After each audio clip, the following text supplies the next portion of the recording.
Assalamualaikum warahmatullahi wabarakatuh. Waalaikumsalam. Alhamdulillah, alhamdulillahilladzi hamdan katsiran thayyiban mubarakan fi. Asyhadu an la ilaha illallah wahdahu la syarikalah wa asyhadu anna Muhammadan abduhu wa rasuluhu la nabiyya ba'dah. Salatan wa salaman ala Rasulillah Muhammad wa ala alihi wa sahbihi wa man tabi'ahum bi ihsanin ila yaumil qiyamah, amma ba'd. Qala Allahu ta'ala fil Qur'anil Karim, a'udzu billahi minasy syaithanir rajim. Man 'amila sholihan min dzakarin aw unsa wa huwa mu'minun falanuhyiyannahu hayatan thayyibah wa lanajziyannahum ajrahum bi ahsani ma kanu ya'malun. Sallallahu alaihi. Yang saya hormati sesepuh ini sepuh Habib Raudhatul Jannah dan Pandean Tondong Catur Depok Sleman, daerah istimewa Yogyakarta, Indonesia, ingkang dirahmati Allah, para bapak, para ibu, langkung-langkung bapak ketua takmir masjid ingkang kula hormati. Alhamdulillah, moga sareng-sareng kita menjalankan raos syukur tengah saudara Allah Subhanahu wa taala. Pilih dalu menika malam hari ini kita bisa berkumpul bermuajahah di masjid yang kita cintai ini untuk bertolabul ini, mengkaji, memahami ajaran agama Islam kita. Mudah-mudahan Allah ridho, Allah memberikan pahala kebaikan kepada kita semua. Amin ya rabbal alamin. Salawat serta salam mugi tansah pinanggih dumateng Rasulillah Muhammad sallallahu alaihi wasallam. Lan mugi salawat serta salam mugi pinanggih dumateng para keluarganipun, para sahabatipun, lan para pendherekaipun kagem kula lan panjenengan sami ingkang rawuh wonten majelis taklim. Amin. Bapak-bapak, ibu-ibu, hadirin wal hadirat ingkang dirahmati Allah, wau ten mukadimah kawula aturaken setunggal dawuhipun Allah, firmanipun Allah ingkang disebat wonten surat An-Nahl ayat kaping 97. A'udzu billahi minasy syaithanir rajim. Man 'amila sholihan min dzakarin aw unsa wa huwa mu'minun falanuhyiyannahu hayatan thayyibah wa lanajziyannahu ajrahum bi ahsani ma kanu ya'malun. Man 'amila sholihan, barang siapa yang berbuat amal soleh, sinten kemawon ingkang nindakaken amal soleh, wa huwa mukminun min dzakarin aw unsa, dheweke lanang apa wedok, laki-laki atau perempuan, wa huwa mukminun, dheweke wong kang iman. Dia yang berbuat amal soleh tadi orang yang beriman, maka Allah berjanji falanuhyiyannahu hayatan thayyibah, maka pasti Allah akan memberikan kepadanya kehidupan yang baik. Walanajziyannahu ajrahum bi ahsani ma kanu ya'malun, dan Allah pasti akan memberikan balasan pahala yang pahala itu lebih baik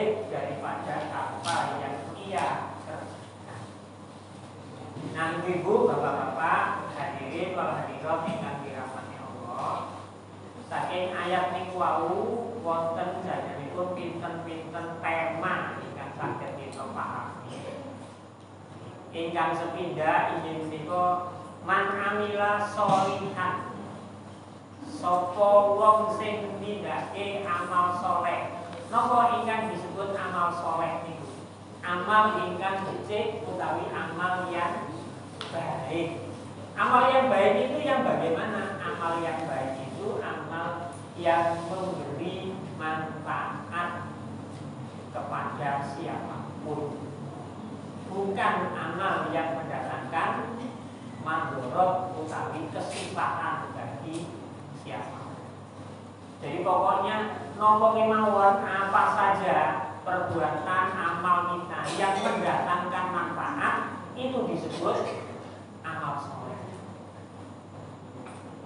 Amal soleh yang paling enteng gampang itu bukan nudui maringi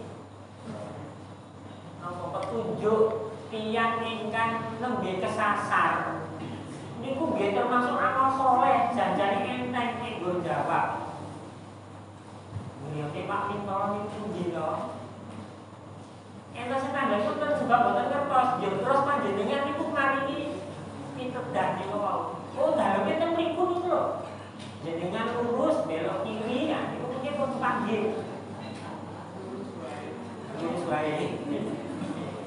Niku pun termasuk amal soleh. Nek kadang ajeng tumindak amal soleh kan enting niku wau, niku nggih angel. Wong yen jori kadang kok aneh-aneh kula nate riyen itu nate gak ada rencang niku enten tiyang iku saking tebe. Nek ningali plat nomor niku plat nomor luar Jogja.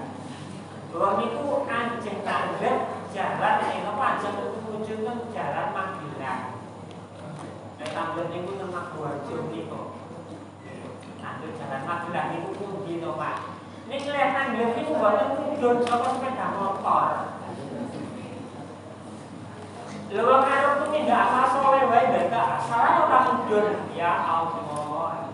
Niku wong sing mboten ngertos nek jenengan paringi kerja. Jalan Magelang niku jenengan iki melu jalan reko-reko terus nganti lampu merah kepinten niku jenengan terus nganan mengene enten jembatan layang. Nah niku pun jenengan manggap niku jalan Magelang. Lah kok malah diblasokke? Jenengan niku lurus mawon mengene jembatan layang jenengan mili. Lah malah ning Jati malah ning Bantul. Lah terus kan kok malah diblasokke? Salah ora kudu saka sepeda motor. Tak kok malah metak sini to sampeyan. Lho nek tindak amal saleh kok ndak ngono. Nek kudu wong sing ora ngerti dadak iki lah amal saleh sing apik banget. Nek kadang aduh senajan niku pun amal saleh lho ngoten niku. Makanya bapak-bapak ibu-ibu nek yang tangga niku dijawabin foto. Niku amal saleh sing luar biasa. Ampun diblasuk lah. Amal soleh. Sinten kemawon ingkang nindakaken amal soleh. Amal ingkang paring kemanfaatan. Enten tanggine ingkang betah biaya nggo bayar sekolah anake sing kudu dan dibayar. Nek ora dibayar rapote ora iso dijipuk. Kebetulan jenengan gadah bondo sing duwe ya tak bantune lah itu amal soleh. Niki ya abot aku dhewe butuh. Nah ini boten biasa. Padahal jajan itu mampu. Kalau toh ambil usaha ketemu baiknya tak bayar langsung. Ini kadang kita amal soleh. Jadi ngomongin mau boten kedah bondo. Ini kok wau sanes bondo pun disebut amal soleh. Jenengan mesem kali tonggone nalika tek tonggone niku lewaten. Napa niku ngasilipun dalem jenengan pas teras niku mesem teng pundi Bayu kali mesem niku nggih pun termasuk amal saleh. Nek nek brengut iku dikira nesu kaya karo aku. Nek berbuat amal saleh niku gampil. Ning kadang awake dhewe niku sok males berbuat amal saleh. Padahal amal saleh niku ganjaranipun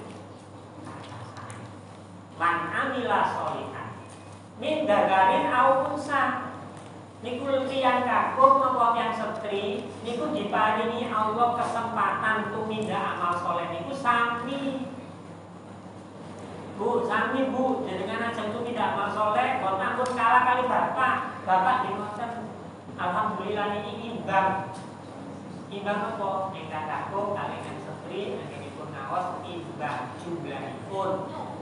Biasanya kalau nek isi pengawasan niku ibu-ibu 50, bapake 3. Niki pripun nek niki? Bapak terus ibu, aku beli jagongan itu kali necah-necah terasmi itu. Kok mboten diajak ngaos sandange titis wae ibu ngaji. Ibu-ibu di mana-mana ibu-ibu pengajian ibu-ibu pengajian bapak-bapaknya enggak pada mau ngaji. Pun merasa pinter, wis ngerti, tak perlu ngaji. Kalau makan ngaji ya tak nek omah wae. Tak jogo omah. Omah arep digoso. Ini kan padahal Allah nyatakan nindakarin au unsa.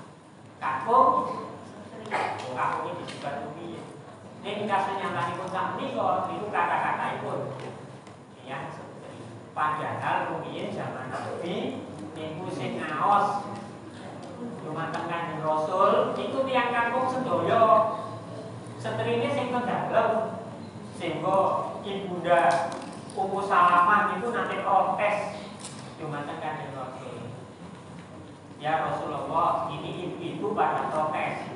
Kalau bapak-bapak setiap hari bisa menimba ilmu, mendapatkan tausiah dari engkau, sementara ibu-ibunya nggak pernah diberi tausiah. Kok sekali-sekali ibu-ibunya itu dikasih, dia juga mendapatkan petunjuk dari engkau. Nah, karena diprotes, akhirnya Rasulullah memberi kesempatan kepada para sahabiah, sahabat-sahabat putri, untuk bisa belajar kepada Nabi sepekan sekali. Bapak-bapaknya setiap hari, tapi ibu-ibunya sepekan sekali. Dan diberi kesempatan. Dan saat ini kuatnya, ibu-ibunya setiap hari ngaji, terus ngaji, ini ngaji, bapak-bapaknya. Kenapa Rasulullah waktu itu memberikan kesempatan lebih besar kepada para suami atau orang laki-laki? Supaya nanti ketika sudah selesai ngaji, undur, itu terus ngajari garwanipun. Istrinya diajari, ini loh tadi ngaji dengan Nabi, materinya ini disampaikan, diajarkan kepada anak dan istri. Sebab nek tinggal ngaji niku yang setri, ken nyampe akan dan bapak niku pun saat ini nggih ngoten to. Jenengan nek bar ngaji lah boten disampaikan nek bapak kok ya dipek dhewe. Ibu-ibu sing ngaji serta ngaji niku sok egois. Entuk ilmu-ilmune dipek dhewe, bapake ora tau dikandani blas. Bojone ora tau dikandani blas. Wis tangguh dhewe. Niku boten bar ngaji ya diajarke ning anake. Oh, ana mau nasihat ati sampeyan. Boten disimpen bapak-bapak itu kan sami mawon. Nek bar ngaji niku, nah maka di sini disebut kayata apa? Dakarin auto laki-laki ataupun perempuan sama-sama diberi kesempatan untuk beramal soleh. Makanya menurut konsep ayat Al-Quran ini, bapak-bapak ibu-ibu, nopo istilahnya pepatah, nopo unen-unen ingkang sok rumiyin ibu terkenal di kalangan masyarakat Jawi. Nek wong wedok kuwi surga nurut, neraka kafir. Niku kok boten kanggo miturut ayat iki. Enak men swarga nurut ora apa-apa nurut. Aku nurut kok neraka lah enak. Ora tau ngamal ibadah kok nurut mlebu surga. Ya terus nek bapake mlebu neraka kakung mlebu neraka lah kok enak yo aku gak. Miturut ayat iki boten kangge kangkung setri mlebet swarga mlebet neraka gumantung amal salehipun piyambak. Makanya di sini Allah memberi kesempatan yuk beramal saleh, laki-laki perempuan juga.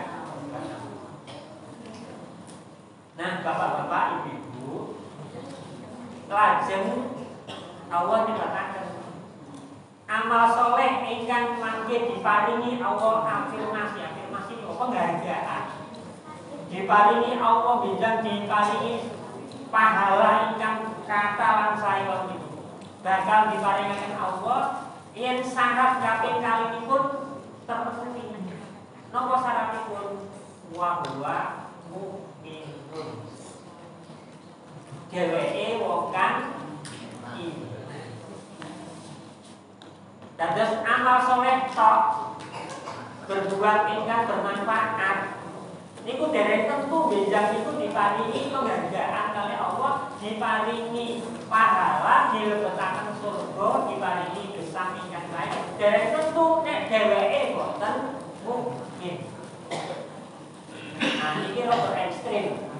Nah boten napa-napa sedikit ekstrem. Wong ayate ngoten. Napa maksudipun? Wonten tiyang sanes muslim boten beriman. Mbok dheweke kuwi oleh tumindak kesaenan niku mau bermanfaat nyanyo sering nulung wong paling iki oke banget nganti sak gunung Merapi akeh. Nek dheweke boten mukmin, ten ngasanipun Allah boten diafirmasi, boten dihargai. Wong dheweke ora iman. Lah ekstrem iki padahal nek ngene awake dhewe iki masalahane oke tak. Wah iman ning nyampe. Dia hanya mendapatkan penghargaan dari manusia. Orang akan mengatakan, wah dermawan sekali. Wah dia orang yang suka membantu. Wah dia orang yang penuh simpati. Ya sudah itu penghargaan dari manusia. Tapi Allah tidak akan memberikan apa. Karena dia tidak beriman. Kalau orang beriman kok masa terus jaluk dumateng Allah kan. Wong kowe wae waktu urip biyen ra percaya karo aku kok saiki jaluk-jaluk. Ya ora akeh. Ya kan gitu, nggak percaya kepada Allah, nggak beriman kepada Allah. Ketika dia berbuat kebaikan, kok terus besok di akhirat minta pahala. Ya Allah yang beriman, kok gue nggak percaya sama aku. Makanya harus termasuk kita sebagai seorang muslim, ketika kita beramal soleh, landasannya harus iman. Apa imannya? Ikhlas. Harus ikhlas. Sehingga Rasulullah mengatakan Allah tidak akan menerima amal ibadah, amal soleh seseorang kecuali amal itu dilakukan dengan landasan ikhlas. Nek ikhlas mesti Allah nanti. Sebab nami ini pun ikhlas niku semata-mata karena Allah. Kadang saudari kita niku ngartosaken kata ikhlas niku sanes tauhid. Ikhlas itu berbuat sesuatu karena Allah, itulah ikhlas. Lawan itu riya. Riya itu nopo berbuat sesuatu karena selain Allah. Terus gini Bapak Ibu tumindak amal nopo mawon itu supados boten muspro jenengan kedah gak ada pamrih. Jenengan naos teng mriki niki dumugi teng masjid niki kok boten gak ada pamrih, rugi. Lho kok rugi Pak? Iya orang duwe apa-apa lagi pamrih. Lho pamrih sing boten rugi niku napa pamrih teng Gusti Allah. Pamrih niku teng Gusti Allah. Enggak apa-apa, itulah namanya ikhlas. Ikhlas itu melakukan satu amal perbuatan pamrihnya karena mencari keridhaan Allah. Itu namanya ikhlas. Tapi kalau pamrihnya kepada selain Allah namanya riya. Tipis bedanya, sama-sama pamrih tapi pamrihnya kepada siapa ini yang berbeda. Maka harus ikhlas. Itulah beriman di dalam beramal. Nah, siapa yang beramal soleh, berbuat kebajikan, bermanfaat bagi siapapun, dan dia beriman dilandasi keikhlasan tadi, maka Allah berjanji falahum iyanahu hayatan thayyibah. Maka Allah pasti akan memberikan kepadanya hayatan thayyibah, kehidupan yang baik. Nah, konsep tema yang ketiga tadi amal soleh, beriman. Nah, yang ketiga hayatan thayyibah. Apa yang dimaksud dengan hayatan thayyibah? Hayat niku hidup, thayyibah niku baik. Berarti hidup yang baik. Hidup yang baik itu ada dua Bapak Ibu. Hidup yang baik ketika di dunia ini dan hidup yang baik ketika besok di akhirat. Ada yang tidak ingin hidupnya baik di dunia ini. Ada, semuanya kepingin baik. Wong yang dungo wae mesti robbana atina fid dunya hasanah wa fil akhirati hasanah. Kita minta kepada Allah, ya Allah berilah kepadaku kehidupan yang baik di dunia dan juga berikanlah kepadaku kehidupan yang baik di akhirat. Kita minta baik di dunia dan baik di akhirat. Tentu yang dimaksud tidak lain adalah dimasukkan ke dalam surganya Allah. Itulah baik di akhirat. Nah, kalau baik di dunia apa?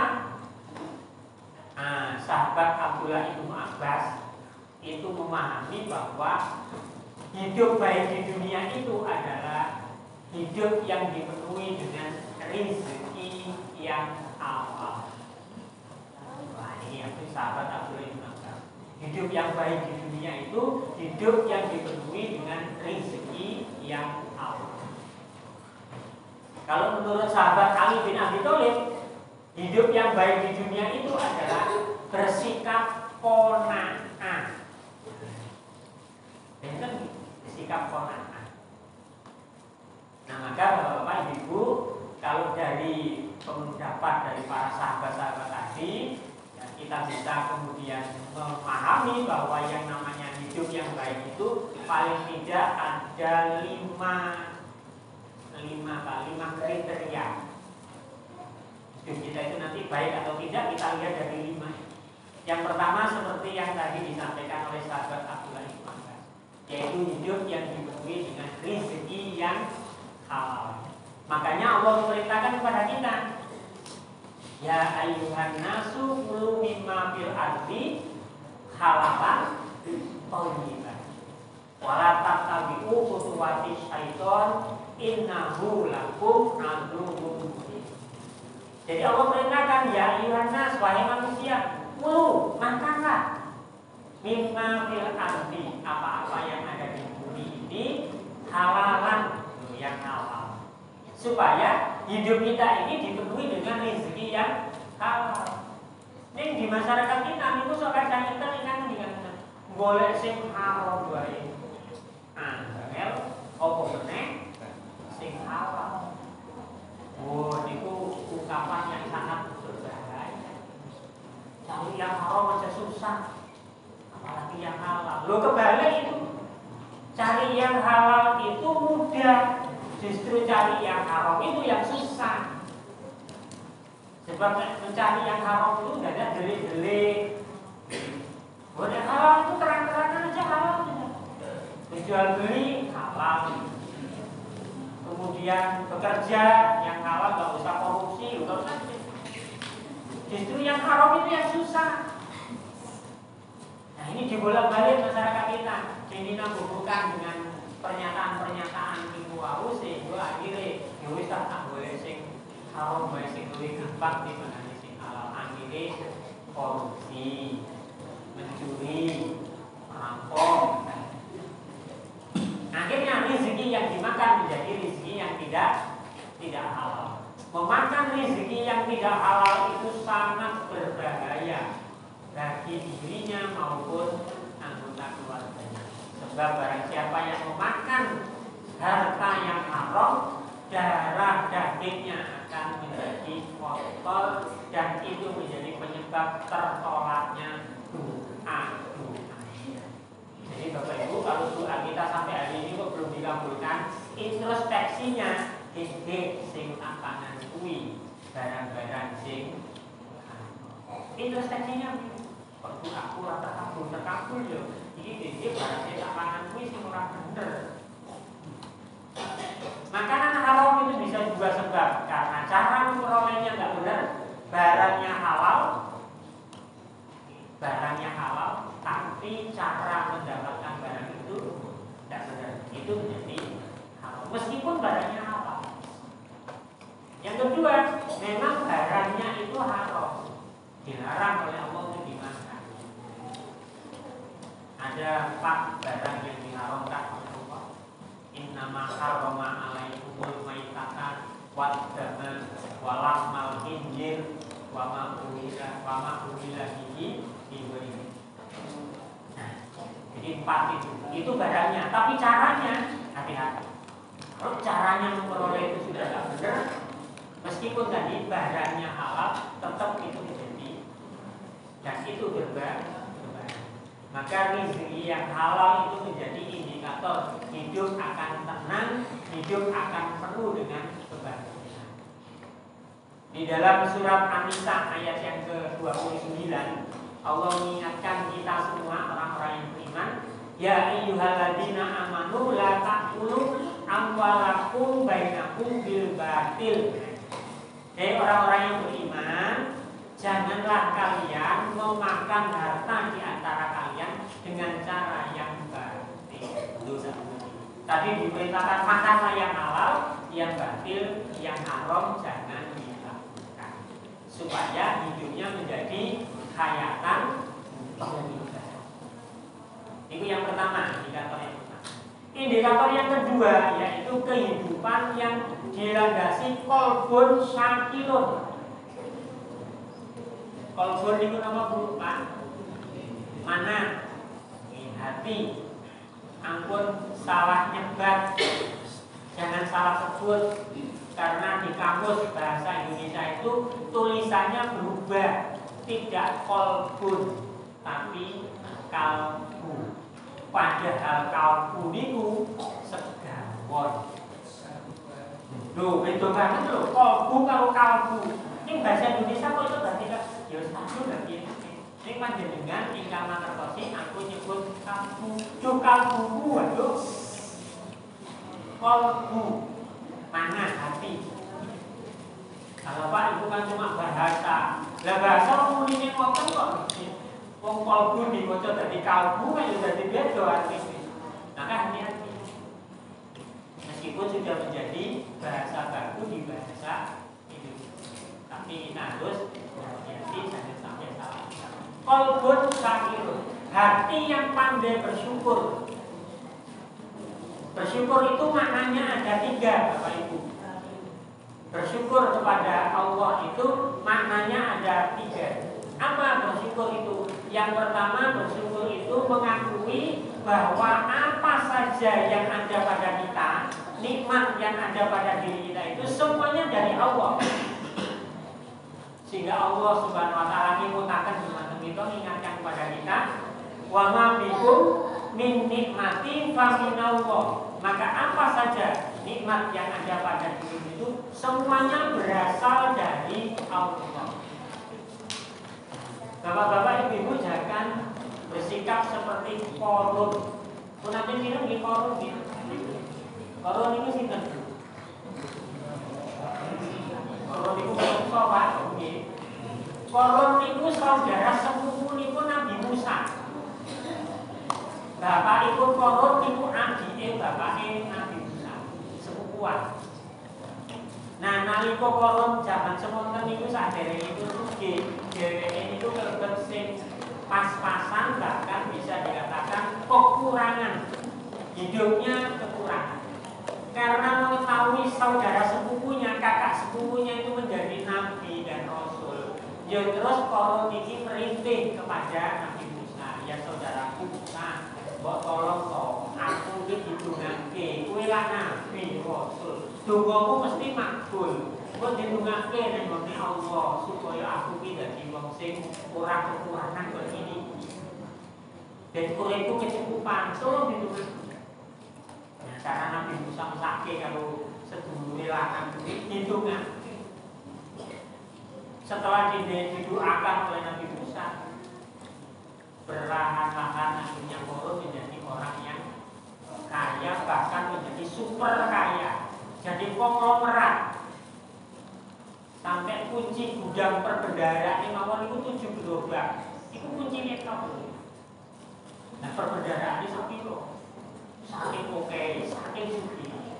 Nah, karena Qarun sudah sugih, kaya raya, akhirnya perintahnya Allah datang, suruh dia berinfak, suruh dia berzakat, suruh dia berderma dengan hartanya. Maka diutuslah orang itu menemui Qarun oleh Nabi Musa, tolong kau tagih itu zakat infaknya Qarun. Ditagih pertama tidak mau, kedua tidak mau. Sampai ketiga, ketika ditanya kenapa kamu kok tidak mau untuk berinfak, berderma, berzakat, jawabannya kohon kola innama utiluhu ala ilmi ini. Lo aku sugih ngene kuwi untuk karena kowe kabeh, aku sugih itu karena ilmuku, karena aku kerja, nek ora kerja dhewe ora bakal sugih. Lali iki. Nek sugih kuwi kok karena doa Nabi Musa diparingi Allah lali. Aku karena kerja. Nah, kadang kita itu kalau bersyukur tadi enggak merasa bahwasanya nikmat harta yang kita terima itu sebenarnya pemberian Allah. Memang iya kita bekerja, tapi kalau Allah tidak memberikan ya kita tidak akan mendapat dari Allah. Jangan terus berarti karena aku kerja, terus Allah di mana?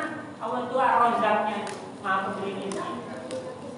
Sekarang ini anak-anak kita generasi milenial ini kok memahami ngoten niku, aku kerja makanya gak disugih. Aku kerja makanya gak duit-duit.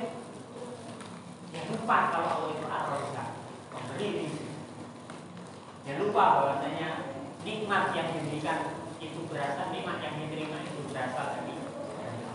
Nah, karena korum seperti itu melupakan Allah, akhirnya Allah menghukum korun dengan menenggelamkan korun ke dalam bumi beserta seluruh hartanya, tidak tersisa. Makanya kalau kita gali-gali tanah kok terus harta, menyatakan menemukan harta korun.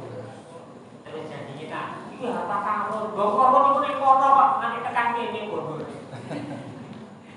Yaitu istilah karena tadi dimasukkan ke dalam bumi oleh Allah sehingga hartanya korun menjadi habis dan korun pun menjadi meninggal. Jadi bersyukur itu Bapak Ibu memahami bilih napa kemawon ingkang kita tampi iku paminallah. Maka itu semuanya berasal dari Allah. Allah yang memberi kita. Kita tidak yakin itu berarti belum bersyukur. Nah, setelah yakin seperti itu, kemudian kita bersikap qanaah. Syukur yang kedua, qanaah tadi kata sahabat Ali bin Abi Thalib, hidup yang bahagia itu hayatan thayyibah itu kalau kita bersikap qanaah. Qanaah niku napa qanaah niku nampi napa ingkang diparingaken Allah iki sepinten kemawon niku rasanipun cekap. Cukup ridho bil ismi, merasa bahwa pembagian yang telah diberikan oleh Allah ini sudah cukup untuknya. Inilah yang diberikan oleh Allah yang terbaik. Sehingga orang yang qanaah itu menghindarkan dirinya satu dari kerakusan. Wong nek qanaah niku mboten rakus. Nek mboten qanaah, mbok omahe wis loro wae isih tetep kurang. Isih loro kepengin duwe telu, sepeda motor wis telu wae isih kurang tambahnya jadi 4. Manusia memang kata Rasulullah, manusia itu kalau diberi oleh Allah satu gunung emas, itu mesti jalur dulu. Nah, kita sih tunggal ya Allah, paling nulis tunggal. Kalau dikasih Allah 2, ya masih kurang. Allah tambah lagi 3 ya Allah, terus kurang karena manusia itu rakus. Sampai kapan? Sampai masuk ke dalam liang pun rakus. Nek tesih teng donya niki menungso niku memang ngoten. Makanya harus qanaah agar bisa terkendali. Wis sugih itu tetep rakus nek mboten qanaah. Nek panjenengan gatosaken tiang-tiang ingkang korupsi niku. Napa enten sing kekurangan? Jangan tingali sing korupsi sing kekurangan sinten? Gara-gara kekurangan dia terus korupsi. Kan mboten enten. Pokoke bayarane wae wis pirang-pirang juta kopi. Sing jenenge ketua KPK niku lho bayarane lho gedhe iki. Masa ketua KPK bayarannya itu 50.000 sabulan kan mungkin. Wis jutaan lho isih korupsi. Isih gelem disuap. Ini kan wis kebahasannya karena tidak qanaah. Maka hidupnya enggak bareng rakus. Yang kedua, orang yang qanaah itu dia akan selalu merasa cukup sehingga dia tidak pernah berkeluh kesah kepada Allah. Enggak pernah protes kepada Allah. Kita tuh kadang sering protes kepada Allah, Bapak. Ya Allah itu loh, enggak pernah sholat ya Allah. Omahe kok nanti makro-makro. Kalau sing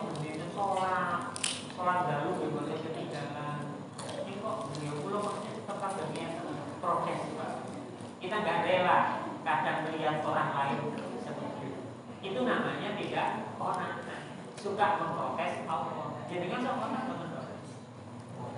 Alhamdulillah. Nek boten. Nah itu qanaah. Nah yang ketiga, syukur yang ketiga itu adalah mempergunakan nikmat yang tadi diberikan oleh Allah kepada kita untuk beribadah kepada Allah. Dikasih yuswa ingkang sampun lanjut isi tetap aktif ibadah. Kita pun itu dosa itu pun senior. Katanya nggak boleh bilang tua, senior. Ya lebih terhormat. Senior kita. Padahal yuswa itu orang dosa. Ya senior lah, senior. Dikasih usia, kasih harta, kita gunakan untuk ibadah. Dikasih kesempatan kita, jangan kemudian dikasih usia yang cukup, dikasih harta yang berlebih, malah tidak pernah digunakan untuk beribadah kepada Allah. Itu namanya tidak bersyukur. Gunakan kesempatan atau nikmat apapun itu untuk beribadah kepada Allah agar kita menjadi orang yang qalbun syakir. Orang yang hatinya senantiasa bersyukur kepada Allah, pasti dia akan hidupnya dari hayatan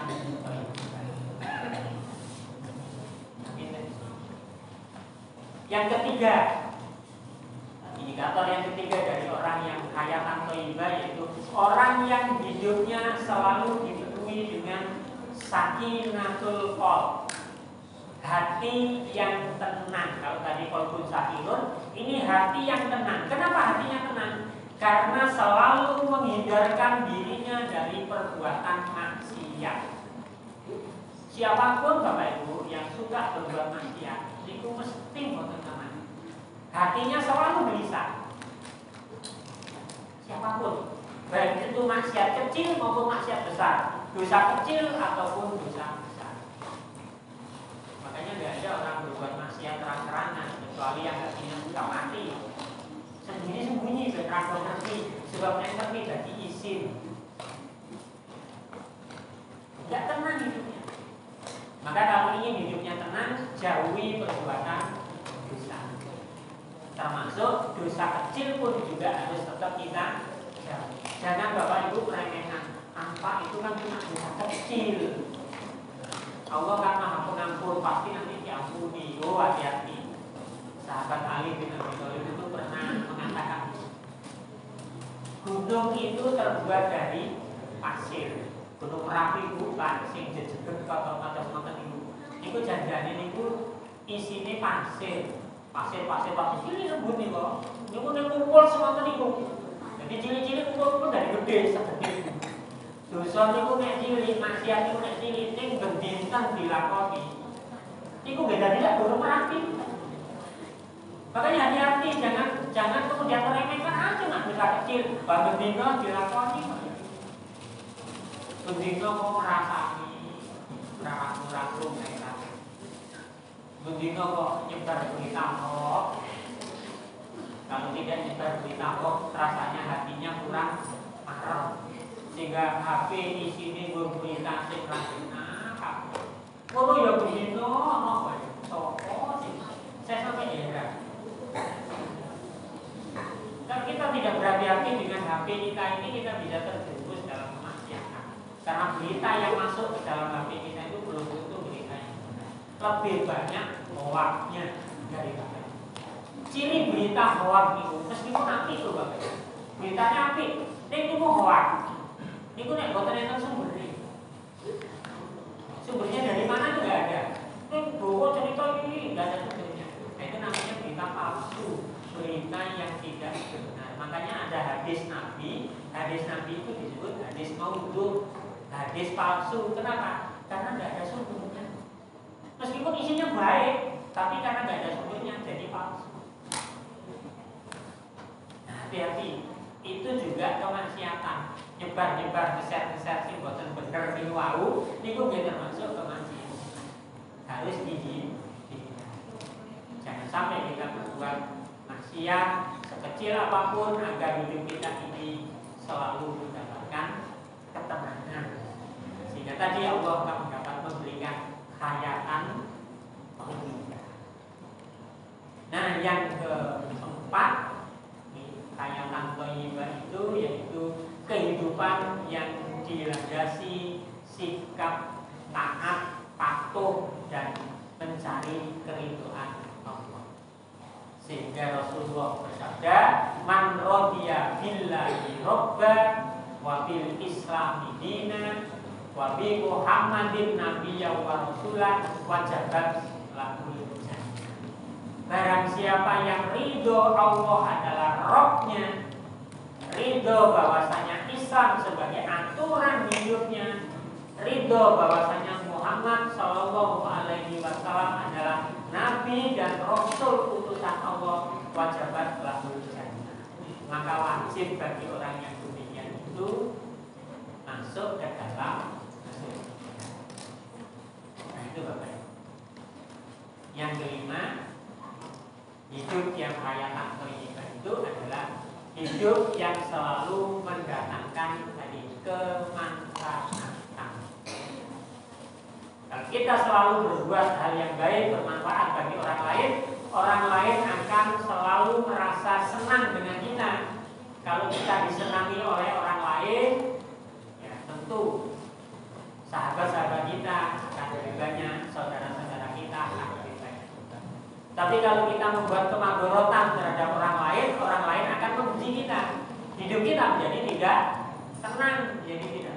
Makanya ketika Rasulullah ditanya oleh sahabat, "Ya Rasul, siapa sih manusia yang paling baik itu?" Siapa manusia yang paling baik? Rasulullah menjawab, "Khairun nas anfa'uhum." Ketika Rasulullah menjawab seperti itu, Rasulullah tahu siapa orang yang tanya ini, bagaimana kehidupannya. Ternyata orang yang bertanya ini orang yang suka memberi kemadorotan, kesusahan pada orang lain, suka menyusahkan orang lain. Maka ketika ditanya orang Islam yang paling baik bagaimana ya Rasul? Yang suka memberi manfaat agar orang ini berubah.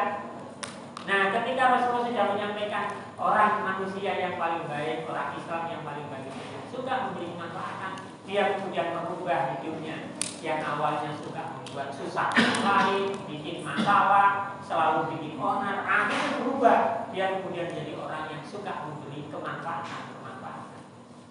Itulah cara Rasulullah mengajari sahabat-sahabatnya. Sehingga banyak pertanyaan-pertanyaan kepada Rasulullah itu yang jawabannya sesuai dengan orang yang bertanya.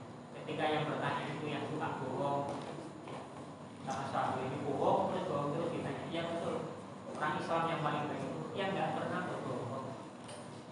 "Oh itu ya Rasul ya, berarti kalau saya nggak berbohong ya gimana?" "Iya, karena Rasul tahu orang ini selalu berbohong." Nah setelah dia tidak berbohong, nah, dia mulai merubah hidupnya. Wah nanti belum sholat, nanti kalau ditanya udah sholat belum, bohong enggak ya? Nah kalau nanti ngomong belum sholat, aku nggak sholat dan sebagainya, akhirnya kan dia menjadi malu, masa aku nggak sholat. Tapi kalau dia berbohong, tadi kata Rasulullah, manusia yang paling baik adalah yang tidak berbohong. Akhirnya dia berubah ini. Nah karena itu bapak-bapak, ibu-ibu sekali lagi, Allah berjanji kepada kita semua, kepada orang-orang yang suka berbuat amal soleh dan dilandasi dengan keimanan, Allah akan memberikan hayatan thayyibah, baik hayatan thayyibah fid dunya maupun hayatan thayyibah fil akhirah. Dan di bagian akhir tadi Allah mengatakan, walana jiyannahum ajrohum di ahsani makanu, dan Allah akan memberikan pahala penghargaan yang lebih baik daripada apa yang mereka kerjakan ketika hidup. Pahala yang paling baik di dunia adalah ketika kita hidupnya merasa tenang dan bahagia. Pahala yang paling baik di akhirat adalah ketika kita masuk ke dalam surga tanpa melalui hisab. Ini buatan Bapak Ibu. Jadi besok manusia di akhirat ketika mau masuk surga itu kan terbagi menjadi 3. Ada yang masuk surga itu melalui hisab dan hisabnya lama. Ceritanya Rasulullah kepada sahabat Abdurrahman bin Auf guyonannya Rasulullah gitu. Ya. Jadi ketika cerita tentang itu Rasulullah mengatakan, ya Abdurrahman, kamu besok masuk surga itu paling terakhir. Kaget, loh, kok terakhir ya Rasul? Iya, sebab hartaku terlalu banyak. Leh hisab hartamu suwi banget. Abdurrahman bin Auf itu kan sahabat yang gak pernah rugi dalam berdagang. Berdagangnya buati terus. Saking kepinginnya rugi, satu saat pernah Abdurrahman bin Auf ini memborong kurma busuk. Sekota Madinah itu sing duwe kurma bosok, gorene tak tumpuni kabeh. Saking kepinginnya ruginya itu mesti bosok kan boten payu. Tapi setelah kurma sing busuk ini dituku kabeh, lah kok nggak berduduk muncul wong butuh kurma busuk go serbu. Ora sida rugi, malah baki. Jadi aku kepengin rugi malah ini wong terus butuh. Padahal wis kabeh dituku kabeh kan sing duwe cuma Abdurrahman bin Auf. Sing liyane kan ora duwe akhirnya, oh itu si Abdurrahman tuh yang punya itu dia. Akhirnya datang mau apa? Mau borong kurma busuk. Lah malah baki. Bondole tak pirang-pirang. Sehingga kata Rasulullah tadi itu, kamu masuk surga yang terakhir. Leh hisab suwi banget. Akhirnya saking kok ide Abdurrahman bin Auf, jeung terus bondole diserahke Nabi kabeh. Pun jeung Rasul niki bondo kula niki kula wakafke kula infake jenengan sedaya. Pun jenengan nggih apa kata Rasul? Kamu punya anak? Nggih ada. Isih ndek bojo, kami gak ada. Ya ojo kabeh, bojomu anakmu harus panas. Ya pun 2/3 harta kula. Ojo isih kurang dua anak bojomu. Ya pun sepale isih kurang akhirnya 1/3. Nah, dari situ kemudian muncul ketentuan bahwa berinfak, bersedekah, wakaf ataupun berderma apapun itu tidak boleh melebihi dari 1/3 harta. Sebab masih punya keluarga, punya tanggungan, jangan sampai kita kemudian berinfak berderma, menginfakkan semuanya, terus anak bojone tadi kelahiran, tidak ada yang menanggung hidupnya, akhirnya jadi miskin, malah kemudian minta-minta. Nah itulah ketentuan Islam. Sehingga jangan terlalu bakhil, juga jangan terlalu dermawan. Ada batasan-batasan. Sehingga jangan sampai keluarga itu menjadi kemajuan. Nah, bapak-bapak, ibu-ibu, pahala kebaikan hidup di dunia itu bisa seperti yang diberikan oleh Allah Subhanahu. Nah, mudah-mudahan pada malam hari ini ya kita bisa mulai menata hidup kita dengan banyak beramal soleh. Kita kuatkan keimanan kita kepada Allah. Kita yakinkan bahwa apa saja yang ada di dalam hidup kita ini semuanya adalah pemberian Allah dan kita ikhlas diberi oleh Allah. Berapapun kita qanaah, kemudian bisa kita gunakan untuk beribadah kepada Allah Subhanahu wa Ta'ala. Mudah-mudahan Allah memberikan kekuatan kepada kita semua untuk bisa menggapai hayatan thayyibah. Amin ya rabbal alamin. Mekaten bapak-bapak, ibu-ibu, jam 9:05 menit. Kalau ada yang mau bertanya, saya persilakan. Tapi kalau tidak ada, supaya tidak terlalu malam, kita pulang ke rumah masing-masing untuk istirahat. Saya kira cukup sampai di sini. Akhirul kalam. Enten ingat bagi penutup boten-boten berarti pun paham. Sampun nindake boten kesan sampun. Aku qouli hada wastaghfiru innahu huwal ghafurur rahim. Billahi taufiq wal hidayah. Wassalamualaikum warahmatullahi wabarakatuh.